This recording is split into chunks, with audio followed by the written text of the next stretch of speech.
안녕하세요. 최근에 그 비트코인 변동성이요. S&P 500이나 나스닥보다 오히려 낮았다는 분석이 나왔어요. 이거 좀 흥미롭지 않나요? 네, 안녕하세요. 저도 그 소식 봤습니다.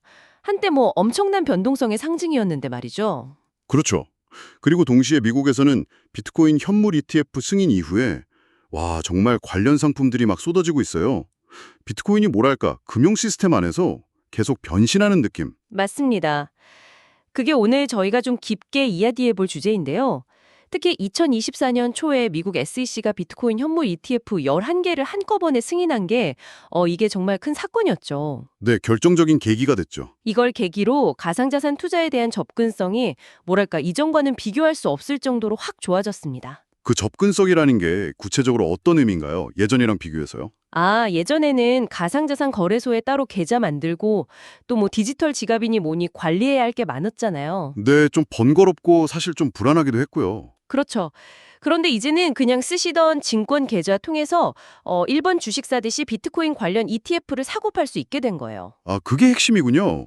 복잡한 절차 없이 그냥 ETF만 사면 비트코인에 간접 투자하는 셈이 되는 거네요. 정확합니다. 비트코인을 직접 보유하거나 보관할 필요가 없어진 거죠. 근데 단순히 뭐 편해졌다 이것뿐만이 아니라 시장 반응도 엄청 뜨거웠잖아요. 특히 그 블랙록 아이비트 이거 뭐 돈이 엄청나게 몰렸다고. 네, 아이비트가 정말 돌풍을 일으켰죠. 출시 초기에 그 자금 유입 속도가 대단했습니다. 이게 시장에 주는 메시지가 컸어요. 어떤 메시지요? 일단 블랙록이라는 거대 자산 운용사가 뛰어들었다는 상징성, 그리고 상대적으로 낮은 수수료 0.25%였죠. 이런 걸 내세우니까 기관 투자자들은 물론이고 개인 투자자들도 이제 비트코인도 좀 믿고 투자할 만한가? 이런 생각을 하게 된 거죠. 확실히 신뢰도 측면에서 큰 영향을 줬겠네요. 그렇죠. 반면에 또 그레이스케일의 GBTC 같은 경우는 좀 다른 의미가 있어요. 이건 원래 있던 비트코인 신탁 상품이 ETF로 전환된 건데 역사가 가장 오래된 비트코인 펀드거든요. 아, GBTC에는 원래부터 있던 게 옷을 갈아입은 거군요. 네. 그래서 이 아이비 라이튼 신규 주자와 GBTC 같은 기존 강자가 경쟁하면서 전체 시장 파이가 커지고 또 비트코인이 제도권 자산으로 인정받는 속도도 빨라지고 있는 겁니다. 그렇군요.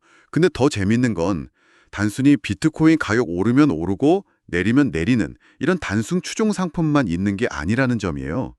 굉장히 다양한 전략을 가진 ETF들이 막 나온다고요. 맞아요. 그게 미국 ETF 시장의 정말 빠른 진화 속도를 보여주는 대목입니다. 시장이 그만큼 성숙해지고 있다는 거죠. 예를 들면 어떤 것들이 있을까요? 예를 들어서 CBOEAJ라는 상품 같은 경우는 1년 동안 원금을 100% 보장해주는 그런 구조예요.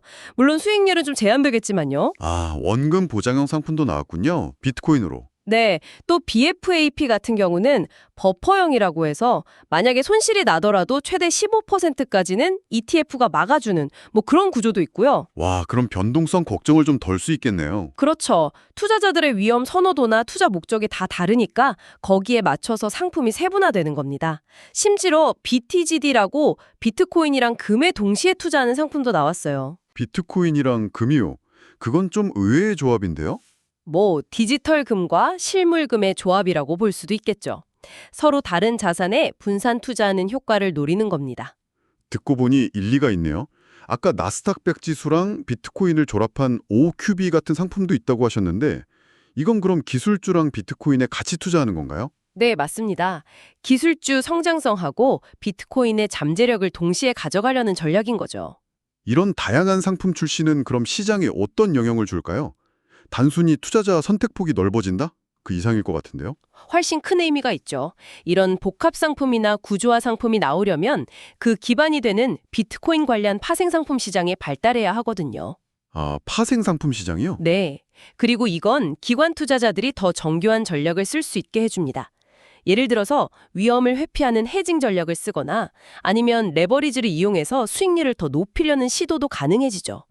기관들이 더 적극적으로 참여하게 되겠군요. 그렇죠. 그러면 자연스럽게 비트코인 시장 전체의 유동성, 즉 거래량이 늘어나고 가격이 좀 더 합리적으로 형성되는 기능도 강화될 수 있습니다. 긍정적인 선순환이죠. 그렇군요. 이런 ETF를 통한 기관 자금 유입, 그리고 상품의 진화, 이런 흐름이 결국 처음에 저희가 얘기했던 그 비트코인 변동성 하락이랑 연결되는 거 아닐까요? 네, 충분히 그렇게 해석할 수 있습니다. 아주 중요한 포인트예요. 이 비트코인의 위상 자체가 뭔가 변하고 있다는 신호로 봐도 될까요? 네, 그럴 가능성이 높습니다. 지난 4월에 비트코인 변동성이 S&P 500이나 나스닥 같은 주요 주가 지수보다 낮게 나왔다는 건 사실 좀 놀라운 결과거든요. 그렇죠. 예. 예전 같으면 상상하기 힘든. 그래서 갤럭시 디지털 같은 투자 회사에서는 이걸 두고 비트코인이 이제 단순한 투기 자산이 아니라 뭐랄까 거시경제적인 불확실성이 커질 때 대비할 수 있는 디지털 금 아니면 가치 저장 수단으로 점점 인식되고 있다는 증거다. 이렇게 분석하기도 합니다. 디지털 금요. 네. 특정 국가의 통화 정책이나 국가 신용도 이런 거랑 상관없이 독립적으로 가치를 유지할 수 있는 비국가적 자산이라는 특성이 부각된다는 거죠. 확실히 그런 관점에서 보면 매력이 있네요. 그럼 예전에 트럼프 행정부 때 잠깐 얘기 나왔던 것처럼 비트코인을 국가 준비 자산, 그러니까 외환 보유고 같은 데 일부 포함시키려는 움직임 같은 것도 아주 허황된 얘기는 아닐 수도 있겠어요? 그게 당장 현실화될지는 알 수 없지만 그런 논의가 나온다는 것 자체가 의미심장하죠. 그렇죠. 비트코인이 제도권 금융 시스템 안으로 들어올 가능성을 보여주는 거니까요. 만약에 미국처럼 경제 규모가 큰 나라가 정책적으로 비트코인을 받아들이는 쪽으로 방향을 튼다면 이건 전 세계 금융 시스템이나 규제 환경에 정말 어마어마한 영향을 줄 겁니다. 파급 효과가 엄청나겠네요. 네, ETF를 통해서 기관 자금이 계속 들어오고 또 변동성도 점차 안정되는 모습을 보인다면 비트코인이 투자 포트폴리오에서 핵심적인 역할을 하는 자산으로 자리 잡을 가능성도 충분히 생각할 수 있습니다. 미국 시장은 정말 빠르게 변하고 있는데 그럼 우리나라는 어떤가요? 한국 상황을 좀 궁금해지는데요. 우리도 곧 이런 다양한 비트코인 ETF를 직접 투자할 수 있게 될까요? 국내 상황은 조금 더 지켜봐야 합니다. 물론 정치권에서 관련 공약이 나오기도 했고 논의가 없는 건 아닌데요. 내 총선 때도 얘기가 나왔었죠? 그렇죠. 근데 실제로 ETF가 상장되고 거래되려면 넘어야 할 산이 좀 많습니다.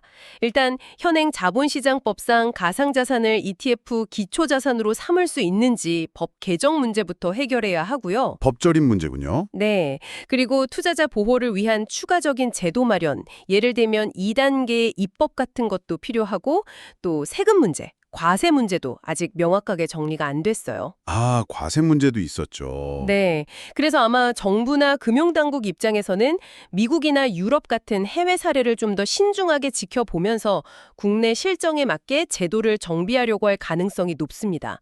시간이 좀 걸릴 수 있다는 거죠. 그렇군요. 아직은 좀 기다려야 하는 상황이네요. 자, 오늘 이야기를 좀 정리해보면요. 비트코인이 ETF라는 날개를 달고 어떻게 보면 투기적인 이미지를 벗고 제도권 금융 인프라 속으로 굉장히 빠르게 들어오고 있다. 이렇게 볼 수 있겠네요. 네, 맞습니다. 투자 접근성은 훨씬 좋아졌고 상품은 상상 이상으로 다양해지고 있고 심지어 때로는 전통적인 자산보다 변동성이 낮아지는 모습까지 보이면서 그 디지털 금이라는 별명에 힘이 실리고 있는 것 같습니다. 그렇습니다. 정말 빠른 속도로 금융 시스템에 통합되면서 비트코인 자체가 계속 진화하고 있는 건데요. 여기서 우리가 던져봐야 할 질문이 있습니다. 어떤 질문일까요? 이렇게 제도화되고 상품이 혁신되는 과정에서 비트코인이 원래 가지고 있던 그 탈중앙성이라든지 고유한 가치는 과연 어떻게 변하게 될까요?